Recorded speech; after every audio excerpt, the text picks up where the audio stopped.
Enduring Vitality is literally just Cryptolith rights, except it's also a creature. It costs 1 mana more, and it has a little bit of extra text. Cryptolith rights, if you didn't know, saw heavy play in 2016, and it took a deck to the top 8 of Grand Prix Pittsburgh. Now that I've addressed that, I'm sure you're sitting at home thinking, this card's gotta be slept on. And I think that you're right.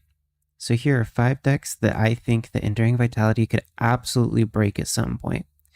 And stick around, because I think number 3 is not only my favorite, but has some real potential. Deck number 1, we have Convoke. This is a deck I've already played tested a little bit, and it's currently sitting at about a 68% win rate. The reason Vitality is good in this deck is because it fixes some of the issues that we gained once we lost Folder and Epicure. One of those issues is that we lost the ability to have an extra artifact, but we gain that back because Vitality gives us the fluidity to play Dollmaker's Shop. Additionally, Vitality also lets us flip Loyalty and Dollmaker's Shop into Porcelain Gallery, giving us additional win cons. And since we're already playing green, playing Haywire Might, giving us an additional artifact for Gleeful Demolition as a target, and the ability to remove things like Temporary Lockdown or any of the overlords that are currently being played, really puts this deck together. The only issue I really have with this deck is finding the right mana base. I think if somebody could really find the right mana base for this deck, it would definitely put it at one of the best decks in the format. At deck number 2, we have Selesnya Convoke. I was originally playing this deck prior to playing Naya, and currently this deck's sitting at a 66% win rate, but I have played this deck about twice as much as I've played the Naya deck. Really, you don't really lose much without playing the red. You still have your win cons in Virtue of Loyalty and Dollmaker's Shop.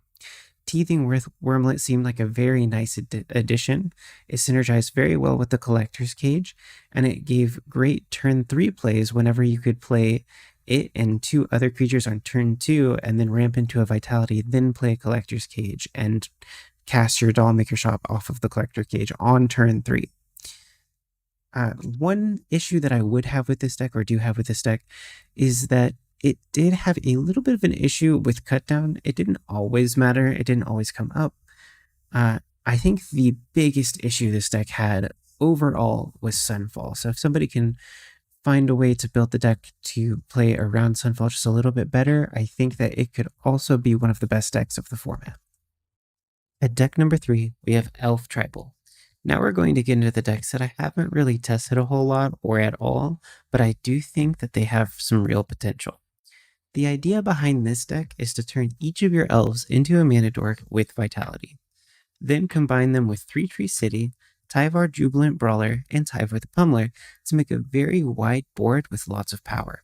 Currently, because I mostly play best of 3, I can't decide whether or not to main deck removal for the red landline deck or fully commit to the go white aspect of the deck. I don't think this deck could be made perfect by one person because there are just way too many good cards in green and black, and that means there are going to be a lot of hard decisions. But the right test group could definitely kick it up into a fine brew. And people might actually have some fun playing it. Totally not throwing shade at any of the meta.